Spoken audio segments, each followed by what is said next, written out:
Électrochoc, le podcast des électrons libres.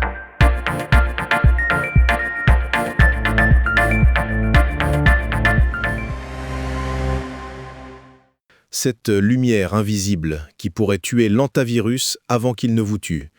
Aujourd'hui, nous allons parler d'une véritable révolution sanitaire qui est à portée de main.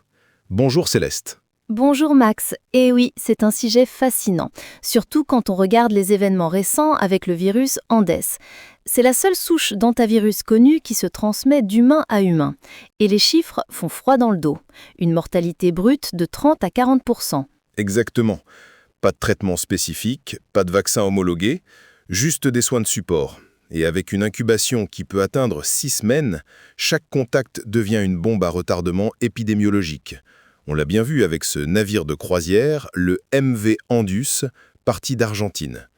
Un mort à bord, des passagers dispersés, une errance de 40 jours avant d'arriver à Tenerife, puis des rapatriements sous haute sécurité et des quarantaines strictes de 45 jours. Toute cette mobilisation, toute cette angoisse, alors qu'il existe une technologie capable de stopper net ce genre de scénario.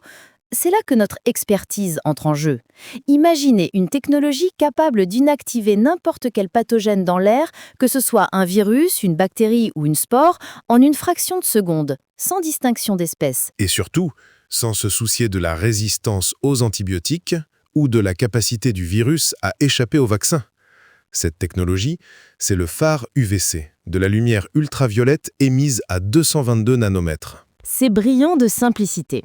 On installe des lampes en hauteur dans une pièce. Elles fonctionnent en continu, elles sont totalement silencieuses et invisibles. Son rôle, émettre une longueur d'onde précise qui détruit l'ADN et l'ARN des micro-organismes par une simple action physique. C'est une différence fondamentale avec les vaccins. Un vaccin doit être développé sur mesure pour chaque nouveau pathogène. Le phare UVC, lui, est universel. Il n'a pas besoin de reconnaître le virus. S'il y a un génome, il le détruit. Point final. Et ce qui est fou, c'est que l'idée de base n'est pas nouvelle. Déjà en 1936, l'hôpital universitaire d'Urk dans la Caroline du Nord utilisait des lampes UV germicides. Ils avaient réussi à faire chuter leurs infections post-opératoires de 11,6% à seulement 0,2%. Une réussite spectaculaire, mais qui avait un énorme défaut à l'époque. Ces UV classiques brûlaient la peau et les yeux. C'est pour ça qu'on les a cachés dans les conduites d'aération pendant des décennies. Mais aujourd'hui, la donne a changé avec le phare UVC moderne. Tout à fait. À 222 nanomètres, les photons n'ont tout simplement pas assez d'énergie pour traverser les couches mortes de notre peau ou la surface de notre cornée. Ils sont mortels pour les virus, mais totalement inoffensifs pour nous. Les preuves scientifiques sont d'ailleurs accablantes dans le bon sens du terme. Une étude japonaise majeure a suivi des médecins exposés tous les jours au phare UVC pendant 36 mois dans un hôpital. Le résultat est sans appel. Aucun effet négatif sur la peau ou les yeux. L'Université de Columbia a aussi montré qu'il faudrait une dose 3 fois plus importante que la limite réglementaire pour commencer à voir le moindre dommage cutané. La marge de sécurité est immense. Alors, on pourrait se demander si c'est vraiment efficace contre ce fameux hantavirus. C'est vrai qu'étudier un virus aussi dangereux en laboratoire est très complexe, mais la science nous permet de raisonner par analogie.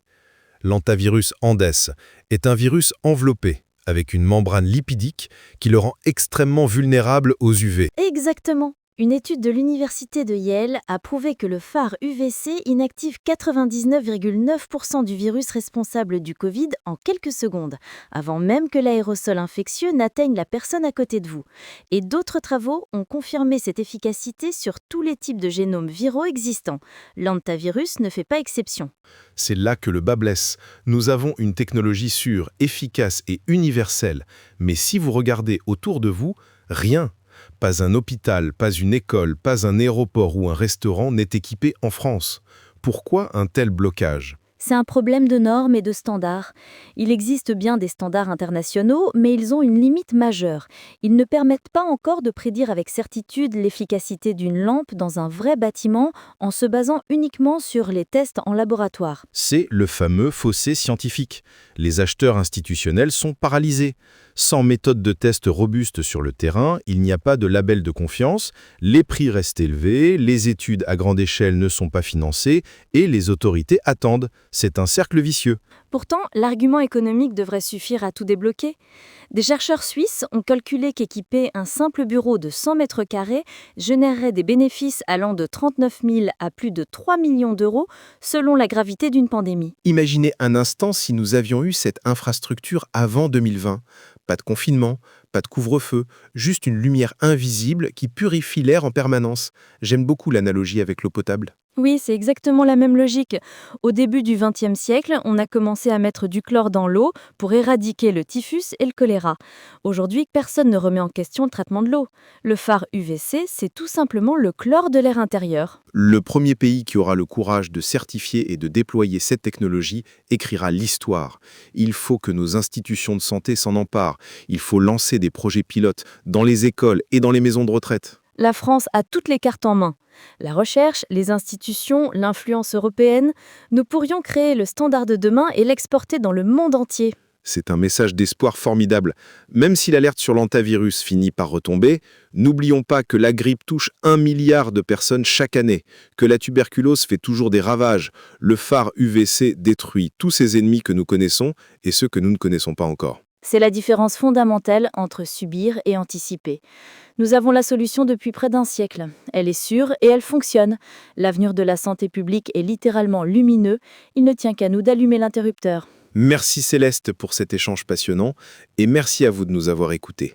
L'avenir nous réserve de belles avancées. Restons confiants et tournés vers les solutions. À très bientôt.